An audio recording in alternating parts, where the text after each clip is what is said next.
Have you ever felt that sort of quiet ache for a deeper connection with someone? You know, that sense there's a wall, maybe invisible, between you and really being seen, understood. Mm-hmm. We all crave it, I think. Partner, friend, even colleagues. But what if the key, the surprising key to unlocking that isn't strength, but, well, embracing what we think is weakness? Right. What if vulnerability, that thing we fear, is actually our superpower for connection? You've really hit the nail on the head there. That's the core of what we want to explore in this deep dive. Our mission really is to shatter that exact perception. Okay. We're going to look at why vulnerability, openness, honesty, why they aren't just, nice to haves, they're fundamental, absolute need to have. Need to have. Yeah, for building those profound bonds in, well, every part of life. Yeah. Relationships, sure, but also professional teams. And this isn't just fluff. We're drawing on some compelling research, real stories, stuff that might challenge what you think about strength. Okay, let's dive in then, because, for most of us, that word vulnerability, it instantly brings up weakness, doesn't it? It does, almost automatically. Like exposing a soft spot, risking getting hurt or judged. It feels like something to, guard against, like a chink in the armor. It's a totally natural reaction, almost ingrained, I think. But it's also, well, it kind of misses the point. Let's start with authenticity, because it's like its twin. Okay. Authenticity. Right. Authenticity is really about the courage to just be yourself, your genuine self, to live with integrity where what you do and say actually lines up with your values. Makes sense. And then vulnerability comes in. Yeah. It's the willingness to be open, sincere, to kind of unmask your real identity, your emotions. Think of it. It takes huge courage to show your true self. Fears, insecurities, all of it, without apology. That's a really powerful way to frame it. Because the research, it shows pretty clearly, doesn't it, that people who live wholeheartedly, Brené Brown's term, right, people living with courage, compassion, connection, for them, vulnerability isn't this awful, excruciating thing. It's just necessary. Exactly. Necessary. It's about letting yourself be seen, like really seen, not just the polished version we put out there. And that leads us straight to the fundamental why.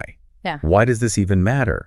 It's our innate wiring for connection. It's undeniable. Yeah, right. Research just confirms it over and over. Connection is a basic human need. It's what gives our lives purpose, meaning. Yeah. Neurobiologically even. We are literally hardwired for it. Hardwired. Yeah. Our brains reward us for belonging. Feeling connected lowers stress hormones, boosts things like oxytocin. It's not just a nice idea, it's biological. That's undeniable, yeah. Yeah. We crave connection. But here's the twist, right? The paradox that kind of trips us up because it hits our deepest fears. Researchers ask people about love, they talk about heartbreak, ask about belonging, they share awful stories of being excluded, ask about connection, and the stories often come down to disconnection. Exactly. And that feeling of disconnection is so often tied to, well, to shame. Brené Brown's work here is just groundbreaking. Shame, okay, define that, because it's different from guilt, right? Critically different. Guilt is, I did something bad. Shame is, I am bad.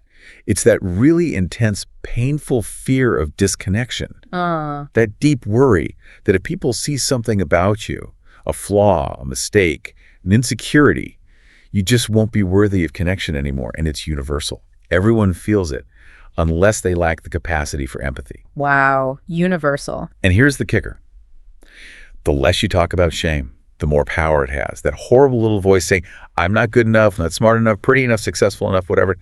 It's tied right into avoiding vulnerability. So if shame is that fear of disconnection, Yeah. it brings up a huge question. What separates the people who feel a strong sense of love and belonging from those who are always struggling for it? Because the research finding here is, well, it's pretty profound. It's almost shocking in its simplicity. It boils down to just one thing. The only variable separating those two groups is that the ones with a strong sense of love and belonging believe they are worthy of love and belonging. Yes, believe it. They believe it. Fundamentally, it's not about being perfect or achieving more or having fewer flaws. It's about believing in your inherent worthiness.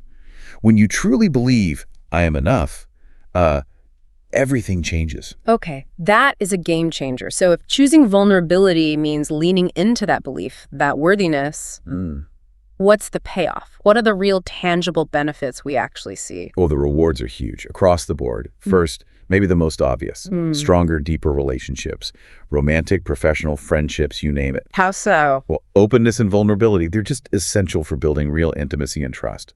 People feel closer when you share your actual thoughts, feelings, experiences, not just the surface stuff. Right. It builds that mutual honesty and lets partners really love and accept each other, flaws and all, and professionally.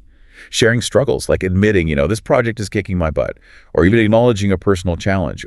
It humanizes you. Yeah. It builds real camaraderie, serious trust in a team. So it makes the workplace more human. Exactly. Creates a space where others feel safe to be real too. Okay, deeper connections, that's clear. What about just for ourselves? Does vulnerability affect us personally beyond interactions? Oh, absolutely. You see, greater mental and physical well-being, it makes sense, right? When your actions line up with your values, when you're not constantly performing, Yeah. it genuinely lowers stress, reduces anxiety, can even mean fewer physical symptoms. You're integrated, congruent. You're not wasting energy pretending. It's interesting, too, how being vulnerable ourselves might actually make us more compassionate towards other people. It's a direct link. Yeah. It leads to enhanced empathy and compassion. When you acknowledge your own vulnerabilities with kindness, self-compassion, it makes you more understanding of others. Does you get it? You get it. Yeah. When you understand your own struggles, your own imperfections, it's way easier to understand and forgive others for theirs. You see their humanity because you've faced your own. So it changes how we relate to ourselves, and that just ripples outwards. Precisely. And embracing vulnerability also builds higher self-confidence. Accepting your whole self's strengths and weaknesses, that's fundamental to healthy self-esteem. Genuine confidence. Not just bravado. Not at all. It frees you from constantly seeking external approval. You can take risks, pursue goals with less fear of judgment because your worth isn't on the line. You're just you. Yeah. Fully. And maybe counterintuitively for some, this applies to leadership too. I mean, leaders often feel they need to seem invincible. Yeah, and that's often a huge mistake. Vulnerability fosters more effective leadership. Authentic leaders, they build trust through transparency, integrity, walking the talk. By modeling vulnerability, showing they're human, they create psychologically safe environments. Places where employees feel okay being themselves, asking for help, even making mistakes. And that fuels collaboration, innovation, communication. Can you give an example? Sure. Think about Sarah. Entry level, gets offered a big promotion, lead a team. Huge step. Instead of just saying yes, she admitted to her boss, Dan, that she was anxious, scared she wasn't ready. Wow, that took guts. He did. But Dan didn't see weakness. He saw courage, potential. He gave her reassurance, support. Her vulnerability became a foundation for growth, not a setback. Okay, so the benefits are clear. Deeper relationships, better well-being, more confidence, even better leadership. So why? Why is it still so hard? Why do so many of us resist opening up? Well, it's completely natural to feel uncomfortable, even terrified sometimes. We're wired for self-protection, right? Yeah. And we live in a world that often praises perfection and punishes mistakes. So we fear judgment, rejection. Plus, we're wired to fit in, belong. That pressure to conform makes being authentic really, really difficult sometimes. We build walls. And that leads us to do something maybe unconsciously. We try to numb the vulnerability, avoid those difficult feelings. Yes, and this is where it gets really dangerous. This is a critical piece. The research is crystal clear. When we try to numb the hard stuff, grief, shame, fear, disappointment, you cannot selectively numb emotion. You can't. So if you shut down the pain, you inevitably shut down the good stuff too. Joy, gratitude, happiness. It's a package deal. Wow, that's stark. It leads to this state of misery, right? Where we feel empty, lack purpose, which ironically makes us feel more vulnerable. So the cycle continues, often driving unhealthy coping mechanisms. That brutal truth. Can't selectively numb, try to kill the pain, you kill the joy with it. Exactly. And we also do other things. We try to make uncertainty certain. We grab onto rigid beliefs, or we use blame. You see it in politics all the time, to just discharge our pain onto others. Or we chase perfection in ourselves, and sometimes tragically in our kids, instead of accepting imperfection and inherent worthiness. That's a huge parenting lesson, by the way. What's that? Our job isn't to shield kids from struggle or make them perfect. It's to teach them they are imperfect, they're wired for struggle. Indeed, they're absolutely 100% worthy of love and belonging anyway, just as they are. That could change so much. Okay, so if that's the trap, the cycle, how do we break it? Practically speaking, what can we actually do to cultivate this vulnerability, this authenticity? Give us some strategies. Okay, absolutely. There are definitely actionable steps. Start small. First, maybe the most crucial step. Acknowledge your emotions. You have to be honest with yourself first. Name it to tame it, sort of. Kind of, yeah. Suppressing feelings just leads to distress. It can even mess with your memory. So just name it. I feel anxious. I feel hurt. Simple, but powerful. Next, ask for help. Uh-oh. Hard one for many. It is. But it's not weakness. It shows you recognize limits, you trust others, it strengthens relationships like crazy. And hey, share good stuff too. Seeking support for positive things also builds connection. So honesty inwards and then outwards about our needs. What else? And be kind to yourself through it all. Practice self-compassion. Treat yourself like you'd treat a good friend who's struggling. Respond to your vulnerabilities with care, not criticism. Talk to yourself like a friend. Exactly. It builds resilience. And reach out. Turning to close friends when you're emotional helps so much. Sharing the load lightens it. And then, the big one. Engage in open and honest communication. Okay. Be transparent. Thoughts, feelings, experiences. It models the behavior, encourages others to do the same. Leads to much healthier relationships. And how do we communicate openly, especially when it feels risky or difficult? Any tips? Good question. It's not always easy. Yeah. First, find the right time. Don't ambush someone. Choose a moment when you're both present, not distracted. Phones away. Right. Second, if possible, talk face-to-face for serious stuff. So much gets lost or misinterpreted in text or email, right? Totally.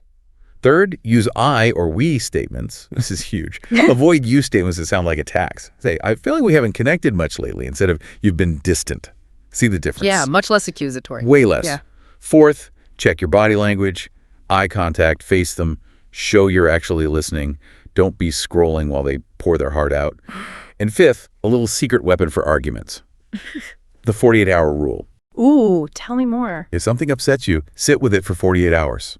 If you're still genuinely hurt or angry after 2 days, okay, bring it up calmly. But once it's addressed and you feel heard, let it go. No dredging up the past, no holding grudges. Let it go. That's key. Those are super practical tips. Anything else to help cultivate this authentic approach? Yeah, a couple more things. Model authentic behavior. Just be vulnerable yourself. Inspire others by doing it. Remember, Sarah, there was another example, an entry-level person who shared their salary first in a discussion about pay. Why? Yeah. It led to everyone else doing it. Total transparency. Built massive trust. And finally, prioritize self-awareness. Understand your own emotions, needs, triggers. Emotional intelligence is key. Maintain your individuality, set clear boundaries, and as you do this, actively create safe spaces. Safe spaces. Yeah, environments where you and others feel safe to express yourselves without fear of judgment or payback.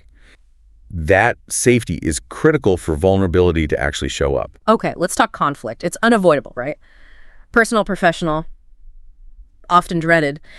How does vulnerability change those moments? Can it actually make them productive? This is where it gets really powerful. Authenticity and vulnerability are absolutely crucial here.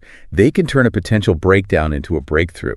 How? When both people feel safe enough to share their real feelings, their perspectives, even the messy ones, it's much easier to find the root of the issue, find real solutions, not just patch things over while resentment builds.